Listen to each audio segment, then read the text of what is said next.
જય બજરંગબલી, જય માતાજી મિત્રો। તો આપ સૌનું સ્વાગત છે મારા મિની વ્લોગમાં। તો આપણે ઉઠી ગયા 4 વાગે, કારણ કે આજે આપણે જવાનું હતું યાર્ડમાં કામે, અને આજે હતો આપણો પહેલો દિવસ। તો આપણે યાર્ડમાં જવા માટે નીકળી ગયા ઘરેથી। રસ્તામાં આવી ગયું તાપડી આશ્રમનું મંદિર, તો રામ ભગવાનના દર્શન કરી લીધા અને જય શ્રી રામ કરતાં કરતાં આગળ વધ્યા। ત્યાં આવી ગયો રાજકોટ ભાવનગર હાઈવેની ચોકડી, અને તે ચોકડી આપણે ચાલીને ત્યાંથી નીકળ્યા। સામે દેખાઈ ગયો યાર્ડનો ગેટ। યાર્ડના ગેટેથી અંદર જઈ હનુમાનજી મહારાજના દર્શન કરી, બજરંગબલીનું નામ લઈ અને યાર્ડમાં આપણે પહોંચી ગયા।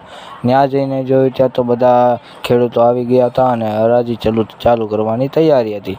અને જોયું તો બધું બકાલું પણ આવી ગયું હતું, અને બકાલાનું બધાના નામ લખી દીધા ખેડૂના, અને હરાજી કરી દીધી ચાલુ। અને બોલી ગઈ બાકાજી, કે આમ જોયું તો પબ્લિક સમાતું નહોતું અને પડી ગઈ સવાર।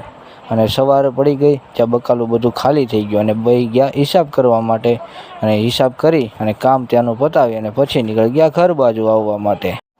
તો મિત્રો, તમને જો આવા વ્લોગ ગમતા હોય તો લાઈક કરજો, શેર કરજો અને સબસ્ક્રાઈબ કરજો, અને ફોલો કરવાનું ભૂલતા નહીં મિત્રો। જય બજરંગબલી, જય માતાજી।